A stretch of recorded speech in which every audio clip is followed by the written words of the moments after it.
Amados irmãos e irmãs, paz e bem, hoje é dia 30, quarta-feira. O evangelho para hoje é João, capítulo 5, versículos de 17 a 30. Naquele tempo, Jesus respondeu aos judeus: Meu Pai trabalha sempre, portanto também eu trabalho.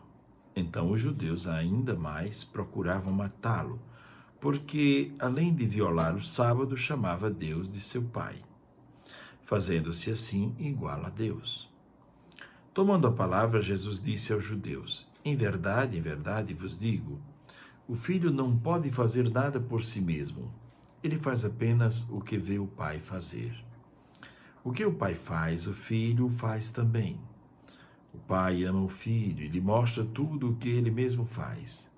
E lhe mostrará obras maiores ainda, de modo que ficareis admirados. Assim como o Pai ressuscita os mortos e lhes dá a vida, o Filho também dá vida a quem ele quer. De fato, o Pai não julga ninguém, mas ele deu ao Filho o poder de julgar, para que todos honrem o Filho assim como honram o Pai. Quem não honra o Filho, também não honra o Pai, que o enviou. Em verdade vos digo, quem ouve a minha palavra e crê naquele que me enviou, possui a vida eterna. Não será condenado, pois já passou da morte para a vida. Em verdade vos digo, está chegando a hora, e já chegou, em que os mortos ouvirão a voz do Filho de Deus, e os que a ouvirem viverão.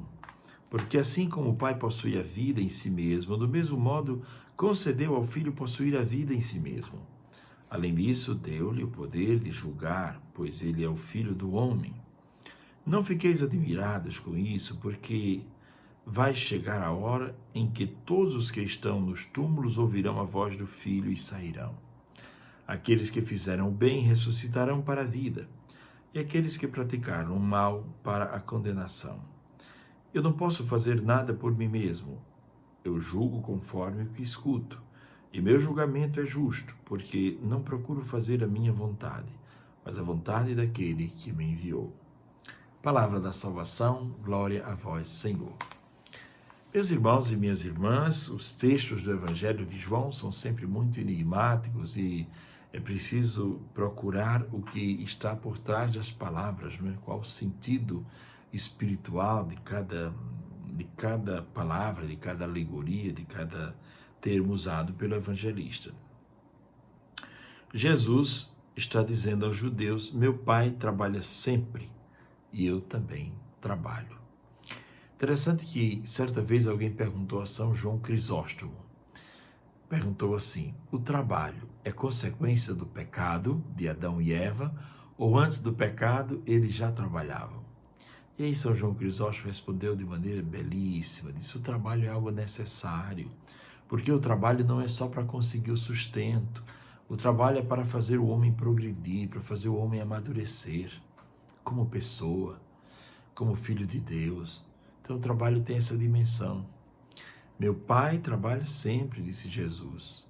Santo Hilário de Poitiers diz: todas as coisas que foram feitas porque o Pai trabalha sempre. E o Pai continua trabalhando hoje. Depois do sexto dia, o Pai trabalha através das nossas ações, não é? Porque dali começa o trabalho do homem. Deus descansa e nós começamos a fazer a nossa parte.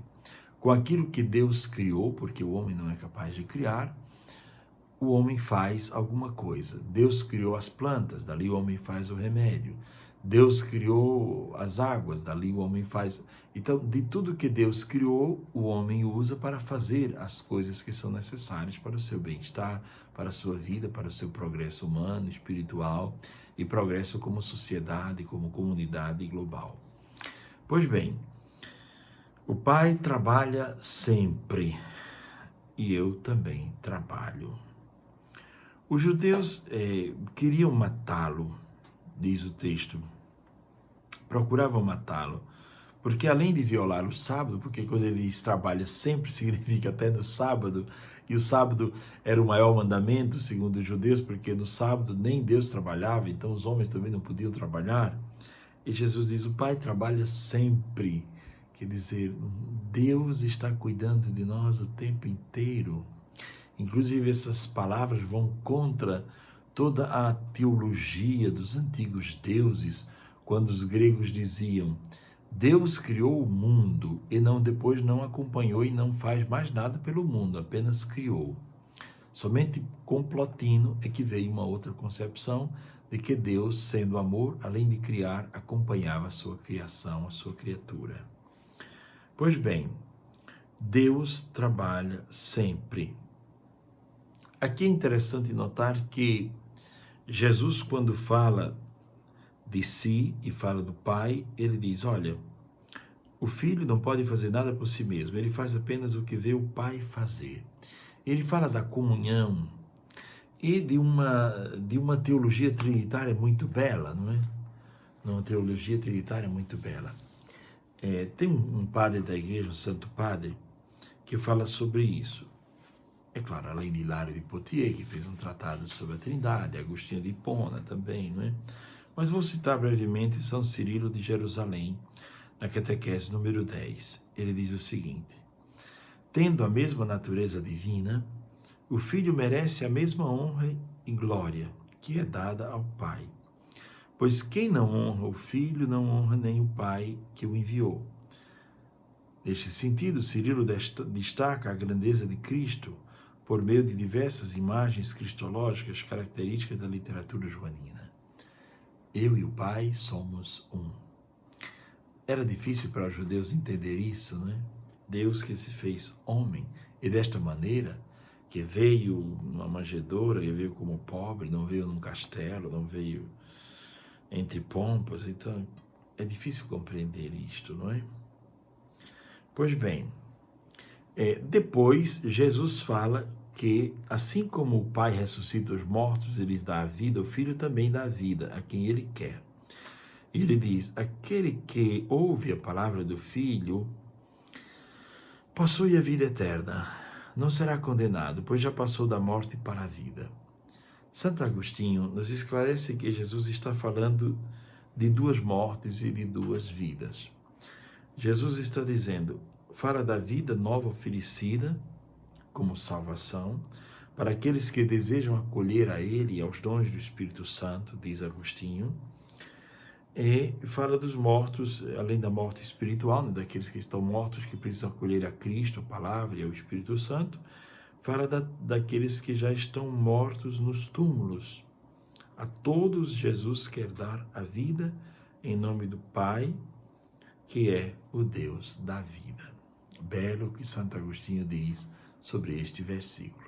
Portanto, amados irmãos e irmãs, contemplando o Evangelho de João, que é sempre um evangelho muito difícil de entrar, de encontrar a porta justa, nós o fizemos hoje a partir de 4 padres da igreja, aliás, de 5 padres da igreja, não é?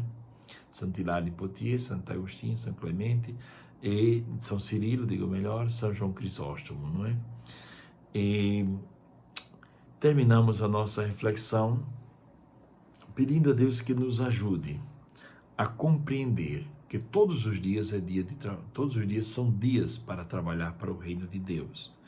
Segundo, que a vida verdadeira é encontrada somente em Cristo, na escuta e na vivência da sua palavra.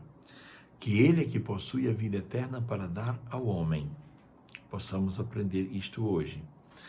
E, portanto, guardar este evangelho para o dia de hoje, não é? O evangelho de João, que foi agora proclamado para nós, que foi agora escutado e refletido.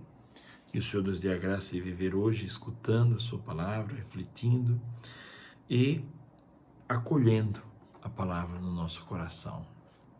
Palavra que é proclamada e que precisa tornar-se acontecimento na nossa vida, à medida que acolhemos, encarnamos esta palavra na nossa vida, no dia a dia.